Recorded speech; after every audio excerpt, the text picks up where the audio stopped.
माता की, भारत माता की, भारत माता की। धन्यवाद। આજના આ ઐતિહાસિક અવસરે આપણી સૌની વચ્ચે ઉપસ્થિત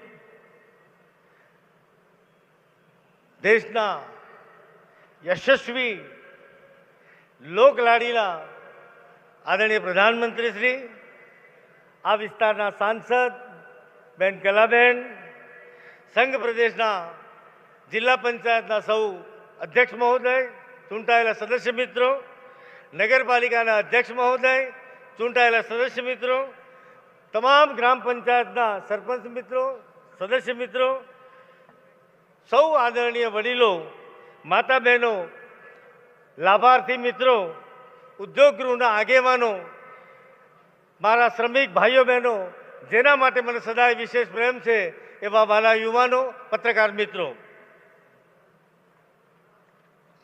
આજે વિશ્વની સૌથી મોટી લોકશાહીના મહાનાયક, ભારતને વિશ્વ પટલ ઉપર નવી ઓળખ આપનાર વિશ્વ નેતા, દેશને વિકાસના શિખર તરફ લઈ જનાર ભારત માતાના પનોતા પુત્ર, આપણા સૌના પ્રેરણા સ્ત્રોત્ર અને માર્ગદર્શક યશસ્વી પ્રધાનમંત્રી શ્રીનું સંઘ પ્રદેશ વતી પ્રદેશની પાવન ધરા પર વંદન સહ અભિનંદન કરી હૃદયપૂર્વક સ્વાગત કરું છું।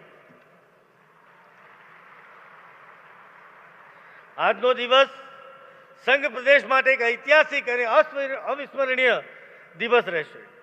આપણે સૌ ભાવ વિભોર છીએ, આનંદિત છીએ, ગર્વિત છીએ।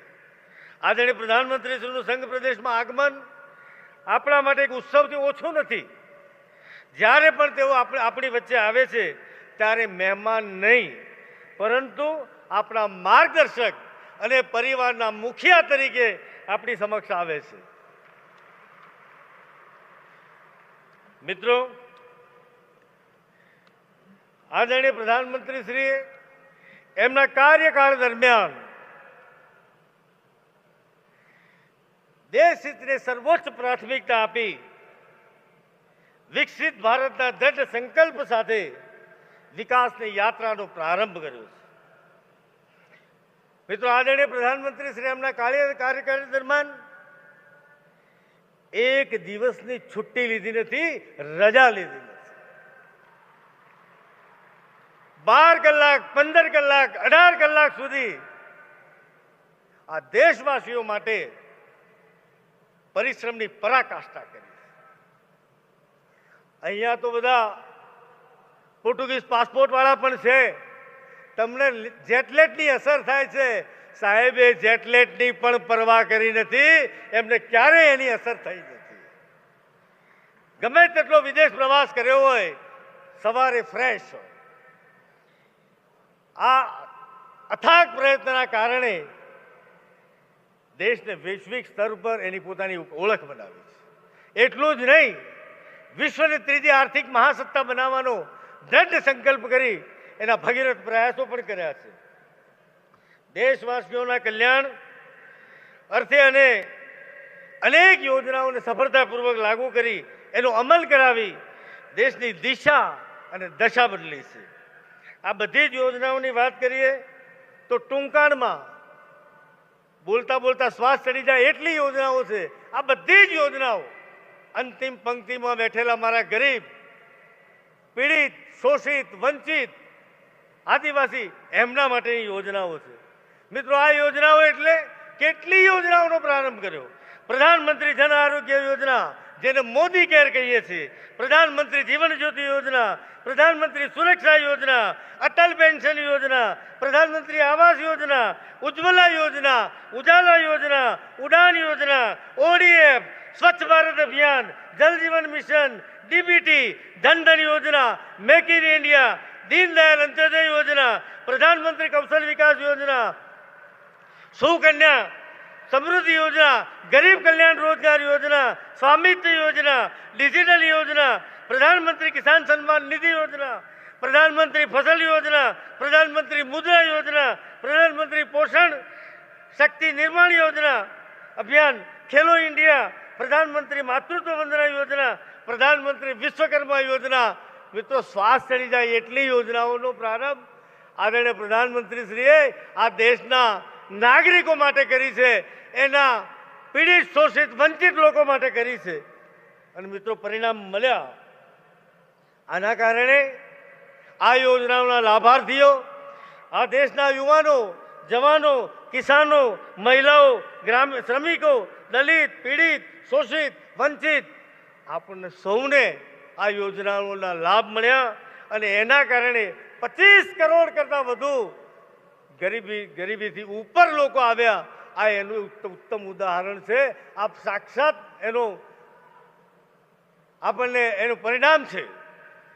મિત્રો, આની સાથે સાથે સંઘ પ્રદેશના ઉત્થાન માટે પણ આદરણીય પ્રધાનમંત્રીશ્રીની અસીમ કૃપા, એમના આશીર્વાદ અને સીધા માર્ગદર્શનના કારણે આ સંઘ પ્રદેશની દશા અને દિશા બદલાઈ છે. એટલું જ નહીં, એની તસવીર અને તકદીર બદલાઈ છે. મિત્રો, એ સમયે તો અહીંયા 12મા સાયન્સ આર્ટ્સ કોમર્સનું પરીક્ષાનું કેન્દ્ર પણ નહોતું. આપણી યાત્રાનો પ્રારંભ ત્યાંથી થાય છે. એની જગ્યાએ આજે એવી એક ઉચ્ચ શૈક્ષણિક સંસ્થા નહીં હોય કે જે આ સંઘ પ્રદેશમાં નહીં હોય. એનું સંપૂર્ણ શ્રેય પરમ આદરણીય પ્રધાનમંત્રીશ્રીને જાય છે. એમના થકી જ આ સંભવ બન્યું છે. મિત્રો, આજે બોર્ડના પરિણામની વાત કરીએ. મેં દિવસો પણ 10 વર્ષ પહેલાના જોયા છે. બોર્ડમાં આપણે સૌથી અંતિમ પંક્તિ શ્રેણીમાં આપણે રહેતા હતા. આજે આપણે બોર્ડમાં પ્રથમ પંક્તિમાં પહોંચી જવાનું માત્ર 10 વર્ષના ટૂંકા ગાળામાં આ સંભવ બન્યું છે. મિત્રો, ઉચ્ચ શિક્ષણની વાત કરીએ તો એક નાનકડો દ્રષ્ટાંત આપું. નર્સિંગ કોલેજની પ્લેસમેન્ટ મુંબઈની હોસ્પિટલોમાં 100% પ્લેસમેન્ટ જો કોઈનું થયું હોય તો દાદરા નગર હવેલી, દમણ દીવની નર્સિંગ કોલેજની મારી દીકરીઓના એમને ત્યાં રોજગાર મળ્યો છે. આનાથી ઉત્તમ બીજું શું હોઈ શકે? મિત્રો, શિક્ષણ માટે સંઘ પ્રદેશે વિશેષ ચિંતા કરી છે. 250 કરોડ રૂપિયાની નવી સ્કૂલો બનાવી અને બીજી 250 કરોડ રૂપિયાના ખર્ચે નવી સ્કૂલોનું બનાવવાનું આયોજન પણ કરેલ છે. પરિસ્થિતિ એ બની છે, વિદ્યાર્થી અને વાલીઓમાં શિક્ષણની ભૂખ જાગી છે. એની વિચાર બદલાયો છે, એનું સોચ બદલાઈ છે. મિત્રો, 2019માં બાજુમાં મેડિકલ કોલેજનું જ્યારે ગ્રાઉન્ડ હતું, આ જ ગ્રાઉન્ડ ઉપર આદરણીય પ્રધાનમંત્રીશ્રીએ એનો શિલાન્યાસ કર્યો હતો. મેડિકલ કોલેજનું ઉદ્ઘાટન પણ આદરણીય પ્રધાનમંત્રીશ્રીએ કર્યું. આદરણીય પ્રધાનમંત્રીશ્રી જેનું શિલાન્યાસ કરે છે એનું ઉદ્ઘાટન પણ કરે છે. જે કહ્યું તે કર્યું એ પુરવાર કરે છે. મિત્રો, આરોગ્યમાં જરૂરિયાત અને ધારાધોરણ મુજબના તમામ વેલનેસ સેન્ટર બન્યા. ખાનવેલની હોસ્પિટલ હોય, મરવડની હોસ્પિટલ હોય, પાટી ખાતે નવું આયુર્વેદિક સેન્ટર હોય, આ બધી જ સુવિધાઓ અહીંયા સંઘ પ્રદેશમાં ઉપલબ્ધ થવા જઈ રહી છે. એનાથી વિશેષ પ્રધાનમંત્રી જન આરોગ્ય યોજના મિત્રો આપણા સૌના માટે આશીર્વાદરૂપ રહી છે. બીમારીમાં કોઈની સામે હાથ લાંબો કરવો પડે, લાચારી આર્થિક સંકળામણના કારણે કરવી પડે, આ દિવસો દૂર થયા છે. એનો સંપૂર્ણ શ્રેય માત્ર ને માત્ર આદરણીય પ્રધાનમંત્રીશ્રીને જાય છે. એમના થકી આપણને આ બીમારીમાંથી જે રાહત મળી છે એનું આ એક ઉત્તમ ઉદાહરણ છે. મિત્રો, આપણે ઘરમાં આપણા ઘરના વડીલ આપણી ફિટનેસ ઠીક ના હોય, આપણા શરીર ઉપર ફેટ વધી ગઈ હોય, ખાવામાં તેલનું પ્રમાણ વધ્યું હોય તો મિત્રો આ ચિંતા કરવાની જવાબદારી ઘરના વડીલની છે. આ વડીલની ભૂમિકા આદરણીય શ્રી પ્રધાનમંત્રીશ્રીએ નિભાવી, ફિટ ઇન્ડિયાનું એક મુવમેન્ટ ચલાવી. એટલું જ નહીં, તમારી મેદસ્વીતા ઘટે એના માટે પણ સાહેબે કહ્યું કે મહેરબાની કરીને હવે તેલ ખાવાનું થોડું ઓછું કરજો. આવી ચિંતા પણ આદરણીય પ્રધાનમંત્રીશ્રીએ કરી છે. મિત્રો, સ્વચ્છતાની વાત હોય આવાસની વાત હોય, સ્માર્ટ સિટીની વાત હોય, તો આ 3 શહેરોમાંથી 2 શહેરોમાં સ્માર્ટ સિટીમાં સમાવેશ કરી એના વિકાસ કાર્યો ચાલી રહ્યા છે. દમણના દરિયા કિનારાની વાત હોય, નમો પથ હોય કે રામ સેતુ હોય, હિન્દુસ્તાનનો સૌથી લોંગેસ્ટ પ્રોમિનાર છે. મિત્રો, એનો લાભ ટુરિસ્ટો આવવાના કારણે હોમસ્ટે પોલિસી હોય, હોકર્સ હોય, નાના નાના વિક્રેતા હોય, એની આર્થિક સ્થિતિમાં અનેક ગણો બદલાવ થયો છે. મિત્રો, આ છેલ્લા 1 દશકામાં આદરણીય પ્રધાનમંત્રીશ્રીના કુશળ માર્ગદર્શનમાં, એમના આશીર્વાદ, એમની અસીમ કૃપાના કારણે 13,000 કરોડ કરતા વધુ રકમ આ સંઘ પ્રદેશને મળી છે.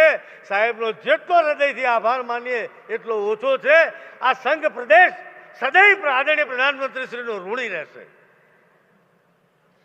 મિત્રો, આ દશકામાં સંઘ પ્રદેશને નવી ઓળખ મળી, નવો આત્મવિશ્વાસ અને નવી દિશા મળી છે. આ સંઘ પ્રદેશને મોડેલ સંઘ પ્રદેશ બનાવવા માટે આપશ્રીના માર્ગદર્શનમાં સતત અમે આગળ વધી રહ્યા છીએ. આદરણીય પ્રધાનમંત્રીશ્રીના આશીર્વાદથી પ્રદેશને નવી ઊંચાઈ પર લઈ જવાનો વિનમ્ર પ્રયાસ કરવામાં આવ્યો છે. રાષ્ટ્ર નિર્માણની પ્રતિબદ્ધતા અને સમર્પણ ભાવ સાથે વિકાસ કાર્યો થઈ રહ્યા છે. 2047 સુધીમાં વિકસિત ભારતના સંકલ્પને સિદ્ધ કરવા આ નાનકડો સંઘ પ્રદેશ દેશની પ્રગતિમાં મહત્વપૂર્ણ યોગદાન આપી રહ્યો છે. આવી જેને આપણા માટે તમામ સુવિધાઓ ઉપલબ્ધ કરાવી છે. અરે, ઉદ્યોગગૃહો અહીંયાથી પલાયન થવાની સ્થિતિમાં હતા, એની જગ્યાએ વાતાવરણ બદલાઈ ગયું. અહીંયા જે હયાત ઉદ્યોગો છે એનું એક્સપાન્શન વધ્યું, નવા ઉદ્યોગો આવવા લાગ્યા, નવા ઉદ્યોગમાં યુવાનોને રોજગાર મળવા લાગ્યો. બહેન દીકરી રાતે આજે 12 વાગે કોઈ પણ જાતના ભય વગર દમણ દીવ કે સેલવાસામાં મુક્ત રીતે ફરી શકે છે. આ સુરક્ષાનો માહોલ આદરણીય પ્રધાનમંત્રીના આશીર્વાદથી બન્યો છે. આવા આપણા સૌના લાડીલા નેતા યશસ્વી પ્રધાનમંત્રીશ્રીનું ફરી એક વખત આ ધરતી ઉપર હૃદયપૂર્વક સ્વાગત કરું છું, વંદન કરું છું, અભિનંદન કરું છું. મારી સાથે 2 હાથ ઊંચા કરી, મુઠ્ઠી બંધ કરી અને આદરણીય પ્રધાનમંત્રીશ્રીનું પુનઃ સ્વાગત કરીશું. ભારત માતા કી, ભારત માતા કી, ભારત માતા કી. ધન્યવાદ.